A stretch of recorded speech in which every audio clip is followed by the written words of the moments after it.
Good day, fabulous FUNAABite, and welcome to this section. As the academic section moves to an end, so does the tenure of students leaders on campus, and it is only right that we have a conversation with them before the final curtain drops. I am AbdulHameed Adeyemo, the president of Campus Reader, and today we are joined by the #1 student on campus, or let me say the outgoing #1 student on campus, which is the president of the Students Union Government, Comrade President Ibrahim Adeyemi, popularly known as Bello. President, it's nice having you here. Yeah, good afternoon. As much as I want to contest the outgoing, it is true that I'm going out, of course, but you don't have to put it to my face like that. Well, I don't want to stay any longer than I have to. So thank you for having me, by the way. Okay, no problem. This is nice, and I'd love to share my piece if you will have me, of course. Thank you. No problem. So starting with this, Team NEXUS. Did I pronounce it right? NEXUS or NEXUS? NEXUS. Team NEXUS. What brought about that team name? Interestingly, till now, I will not even tell you categorically that my executives are in on it. I don't want to say that they like it, but at that time, they didn't have much choice, because when I came on board, it has always been the first duty of every president, even before you come into office, to have a team name. Of your campaign. So when I came on board, I told them that, okay, we are going to be going with Team NEXUS. A lot of people thought, what does that mean now? What is Team NEXUS? Why are you bringing them? But I had a vision for that particular name. It was coined out of synergy, you understand? And I remember when I was campaigning, there's a way I normally split synergy. I split it into synchronized energy. And I had a quote that took me to the path of NEXUS, and that was a quote that they use, and I think it is being used in the US as well. They call it E pluribus unum. It means out of many, one. It's just like the coming together of diverse people to make sure that they have one goal, you understand? So from there, I was able to bring out synergy, and from synergy, NEXUS. It's as simple as that. So that's amazing. Thank you. That's a very good one. Yeah, it was amazing. So before when I was thinking about it. before you assume office, and when you assume office, what were the top 3 goals you set out to achieve, and were you able to achieve them, or how far have you gone? Well, I happen to be a person that does not really like to lie.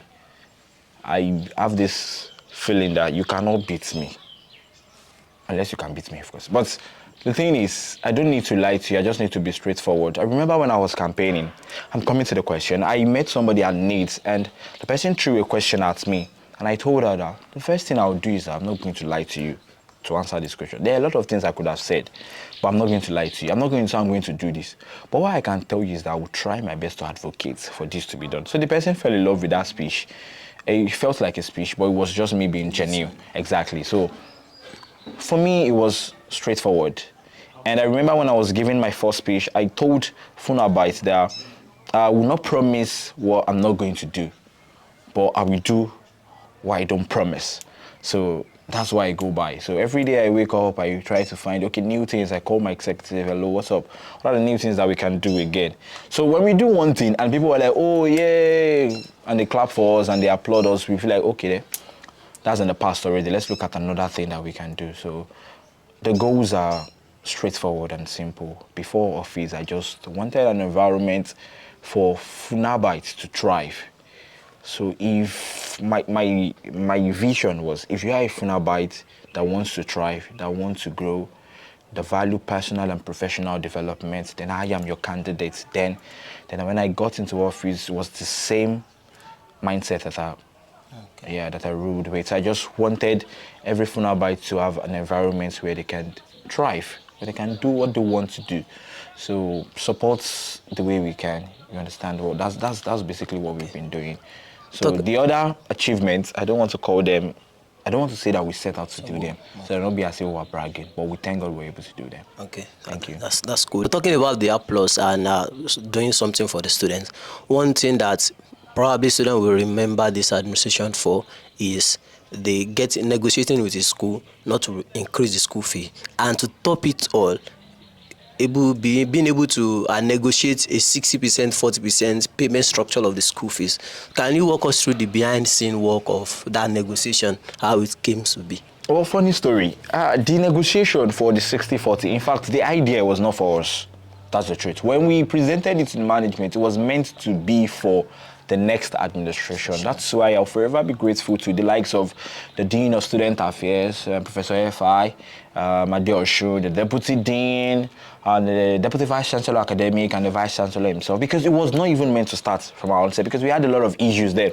So we figured, oh, fine, you can say something. We can do something about this. But it's late. It was late because the payment was about going to an end then for school fees. So we were like, okay, fine. We need to just do something so that the next administration can actually build on whatever we do.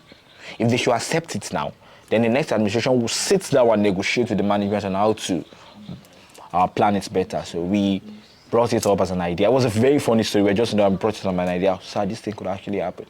And after a little bit of advocacy, it came to pass. And surprisingly, I can never forget, I got a call around 7 a.m. in the morning from the Deputy Dean, and he told me, wherever you are, you need to be in the Deputy Vice Chancellor Academic Office now. So I called my PRO, Dynamic, that whatever you are doing, we need to be here now. So we just rushed out and we got to the office, and he said, okay, there's something that came up. So he started giving us the whole breakdown, and we didn't know if students would be able to manage it. And also, you've done a lot of things for us, and I know that this also is in your jurisdiction. So if you can help us push it, we'll really appreciate it. We will know how to manage it. And by and large, that was how it became written. So 60-40, and we had to publicize it. In fact, we took the whole day trying to test run, because they had to change the portal, the way it was managed, to 60-40. And, well, alhamdulillah for today.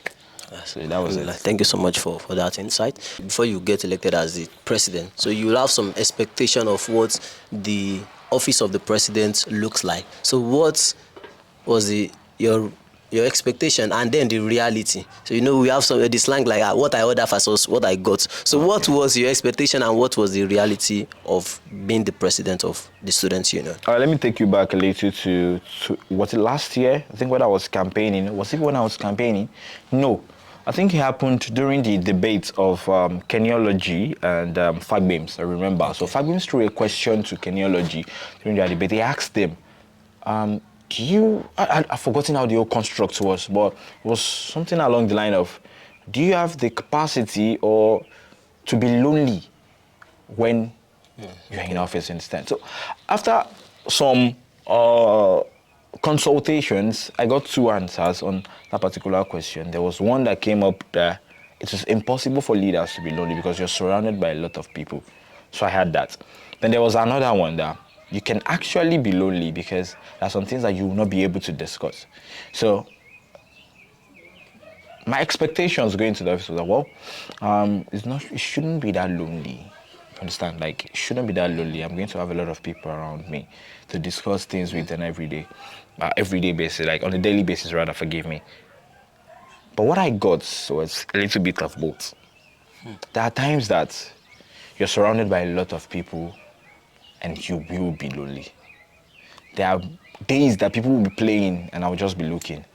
Because in my head, I'm thinking, okay, this set of people, I need to get extension for them. Okay, this set of people, how am I going to present this? I'm constructing a whole lot of that. Like, I'm in another world entirely. And I cannot express it. I don't know if you get what I'm saying. There's no way for me to express. So I'll just feel lonely. And there are moments that, okay, because of the people around you, you are not going to feel lonely at all. There are days that we go home and through the night, you're just thinking about, oh my goodness, how's tomorrow going to be? What will happen tomorrow? There are two officers that can actually testify to all this thing, because when it gets to a particular stage that I couldn't hold it anymore, I either call my PRO or I call my welfare director, and I share the loneliness. Because I cannot be lonely. So I just share with them, just go and think about this thing.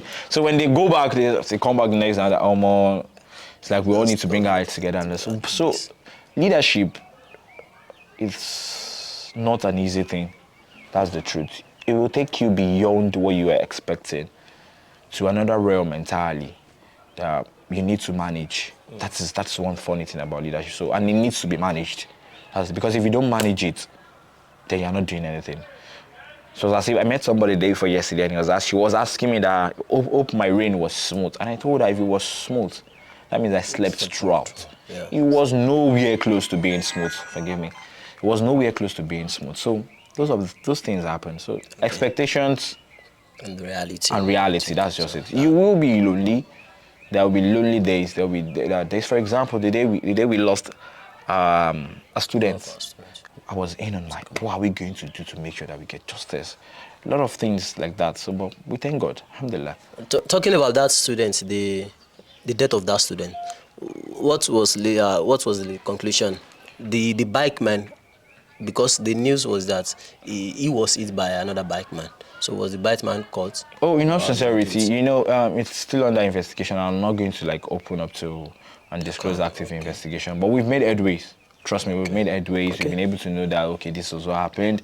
By car, a car was involved and some other things like that. So it was more than that. So by the special grace of God, by the end of this week, yes, we should get the official report, and we're going to publicize that. We trust you on that, because the PR office has actually been very amazing in this section. You shared something via your WhatsApp status some times ago, so about students criticizing the SUG, that the SUG have not been doing anything, and you narrated how you were able to talk to the person, and the calmness at which you spoke to her or to him, as the case may be. So it really amazes me. So then my question now is that how are you able to manage criticism, especially when you are doing things that people think you are not doing them? How are you able to manage them? I attended a leadership training during, was it Technologies Administration as well, or MESH? I've forgotten. But one of the speakers said something that stuck. The person said, I think the person was a former president of Unilorin. He's into real estate now. Okay. It was during Technology Administration. Thank you. I think you remember so well. He said, the true measure of a man is in his ability to handle criticism. Like the critics that come, how do you handle them? It's crazy. The truth is, whether you do well or you don't, you will get them. Sure. There's this funny saying that you can never appease somebody that does not want to like you. There's nothing you can do that will sound funny, or anything you can do that will sound worthy to the person. So it's as simple as that. So criticism is normal. One thing I don't always do is damage control. Because I realized over time that sometimes when we do damage control, we tend to do more damage. So when people go all out and criticize, if you can explain to them what happened, then you do. But if you can't, sometimes you just leave it, you let it slide. Then you focus on the main work. The truth is, if there is any work that is not being criticized, that means it's not being noticed. But if you are doing something noticeable, then critics will come. It's as simple as that. Okay. So if you're just under the rock, nobody knows you, you're doing nothing, then nobody's going to bat an eye whenever you talk. Nobody will care. But if you're doing something and people are saying you, then expect critics. Expect that to come. It's as simple. And as leaders, you should bat in criticism. Like when they come, just address them. But what you do is, what I do, most of the time when I see people criticize, I just call my officers and let's say, this person said a particular thing about this. Like, yes. So is there anything that we can learn from this so that we can grow? Because the truth is, this is a learning phase. And when I was having my debate, one of the panelists said, you don't know how to be president until you are a president. So it means we are learning. This is a learning phase for everybody. The university is a learning phase for us. So we need to learn and grow. So when these things come, you check them out. Check out the flaws that are really there, they are there. Then you grow. Then you now see if it is being constructive just for you to be better, or maybe the person is just being destructive, just want to destroy what you are doing. So you'll be able to figure that out. So that will help you in controlling your emotions towards it, even. Okay. Mr. President, let's talk something that has really been concerning to FUNAAB.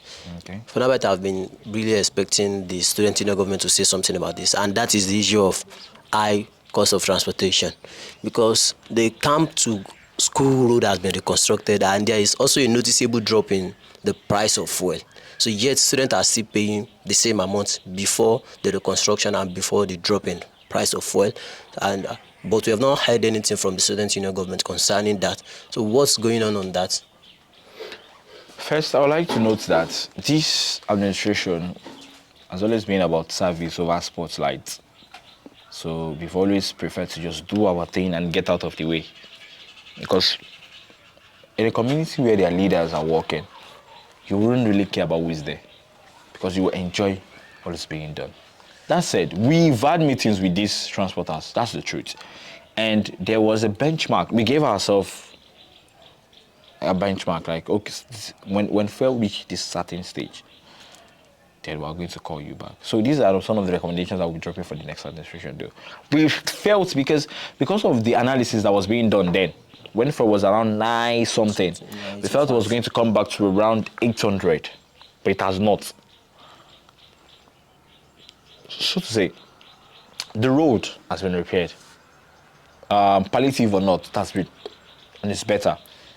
But what they are facing is more than the road, we understand. And we've been able to come to a certain conclusion with them that, okay, if fuel price hits this certain price, which I know is still going to hit it, we gave them a month's margin though, okay, that in about a month, we'll check it out. If it reaches this particular price, then we're going to sit down, we're going to negotiate on the prices, and they agreed, all right? So it has not reached that particular point yet. So once it strikes that point, when it strikes that particular benchmark, trust me, there will be a reduction. In fact, the union will not need to call out to them before they reduce it. I'm promising you that is straight away. And it's not even far. It's not as if, okay, it's going to come out to 500, it should come out to 700. No. It's not really that. Exactly. So what I think should have been done is that students should have been carried along, because a lot of people have been talking about that, so they don't know what is going on behind the scenes. The truth is, sorry to cut you. Even not for this question, I wouldn't even be discussing that. If it has not worked, there is no. I don't see any need in telling the populace that this is what is going on, because it will feel as though we're trying to excuse ourselves from what we are meant to do. Yes, some people will understand, but a lot of people will still take it as, no, I don't really think you have done anything. So let's just do it. And when it is achieved, you understand, when it has been achieved, then. So looking at things now, will that be achieved? Yes, this actually. session? No, it may not be this session, but it may be one of the duties of the new administration. I think, yes, when they assume office, that will be one of the negotiations they make. I'm very positive about that, because I can see the trend of we're following news properly, yes. So we can see the trend of the petrol, yeah, the prices, the way it's going down. I think it's coming down now. It's even reducing to what it was. So before that time, I'm very sure. So these are one of the things that we'll hand over to them. It's all in the recommendation notebook, so we're just going to give it to them that this is where we stop. Yes, along the line, we may have our flaws, but trust me, we always put in our best in whatever we do. Trust me. Nice. Before we wrap it up, do you have a piece of advice or your top 3 advice to give to the incoming administration, particularly the president-elect? The advice I want to give to the president-elect is simple. Let me put it that way. One thing I've realized is, one thing that helped me a lot in this administration was my patience. I'm a very patient person, yeah, by nature. And I'm not impulsive. I'm not an impulsive leader, so I just sit. In fact, when we have crisis, my executive, they are always in awe of how I undo crisis, because I'm always calm in the chaos. I'll just be calm, because I need to know what I'm dealing with before I go all out. It's as simple as that. So, as a president, it will boil back to you, or it will boil down back to you to make some hard and tough decisions. Your executives react based on emotions, but you are not allowed to do that. You are not allowed to act based on your emotions. If you are impulsive all the time, then trust me, you will fail thinking you are succeeding. I don't know if you understand. I get it. You'll be failing where you are meant to be succeeding. It's as simple as that. So, a lot of times, there will be drags here and there, opinions. Yeah, this is what we should do. Pressy, we are going to do this. Pressy, this is what they are meant to do. Pressy this, Pressy that. The people will now wait, because they will not. The truth is, they will not go ahead. They will wait for you. You now wait for you. Okay, you have the final say. Just say it. That's what they just give us the go ahead. Give us go ahead. So now that is where maturity, patience, experience comes in. So then you start thinking, okay, because that split seconds, that little patience period that they are waiting for you to make that decision, whatever decision you make, will either make you or mar you. It's as simple as that. And the funny thing is that the repercussion, whether good or bad, comes back to you alone. Okay. They say if you are doing good, people say, more one you is there. Yes. So if you are doing bad, sorry, they say it's their kid. But if you are doing good, it's our child. You understand? People will own up to it. So it's as simple as that. So if I get that right, that means your advice basically to the president-elect, the incoming president, is that he should be patient. He should have patience. Okay, the second one though will be to recognize the strengths and the weaknesses of the people around them. I think that helps me a lot. I knew what each of my executives can do and what they cannot do. I say it a lot. There are some people that can represent me anywhere. Like when I'm not around, whatever I'm going to say, maybe they want to give report of something that's going on with the union. Yes. If I'm not around, whatever I want to say, they will say it. Because I've recognized their strength and I know that, okay, yes, this is what I can use them for. Okay. So you need to recognize their strength and their weaknesses. It's good to push people to do better. Sometimes you need to leverage on people's strengths. That's the most important aspect of it. Thank you so much. And wrapping it up, do you, apart from outside the executive, the FEC, so do you have some people who have helped you beyond that would love to give a shout out to at this moment? The truth, and the honest truth is, I met something from the last administration that I took up again. The last administration tried as much as possible to carry the 3 arms along, and I tried my best to do the same as well. I'm telling you, we rode the us together. We all, the whole journey, we did it all together. So, to SRA, FJC, I'm telling you, they were very crucial to the success of this administration. I know for a fact, I remember during our award session, EFTA said for the past 10 to 12 years, he I'm going to use might, so that I'll not say the exact way he said, the best president he has ever seen. And the truth is, I'm not the only one. I understand the kudos is not to me personally. Okay. So it goes to everyone that I've worked with. You understand? The tolerance. There's this certain amount of respect that everybody give whenever I walk into a room and I try to address every situation. So yes, the president is here, let's have him. You understand? And it's not because I give them anything. Just out of shared vision, exactly, shared values and vision. So because we all are in alignment, that's why we're able to come to this success. So shout out to everyone that we have ever worked with.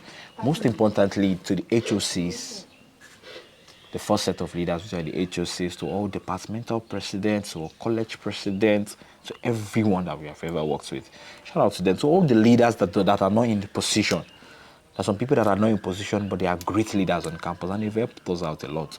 We have people in Harmony, like in each settlement. Exactly, we have people like that, and they've really helped us a lot, so I'm grateful. A special shout out to the DPO of Harmony, of course, as well. So yes, it's been very helpful. The security units in school, special shout out to them. And to the Student Affairs Division. I'm telling you, they do everything for us. Everything. We just go there, we state our demands, and they go on ahead and do it for us. So shout out to everyone that we worked with, for real. Shout out to everyone we worked, even the ones that we bought food from. Thank you so much, Mr. President. I've been with the president of the Students Union, Comrade Ibrahim Adeyemi Bello, and he shared the challenges and some of the things they were able to achieve in this administration. Thank you so much for watching. My name is AbdulHameed Àlàbí Adeyemo, and this is Campus with FUNAAB. Bye.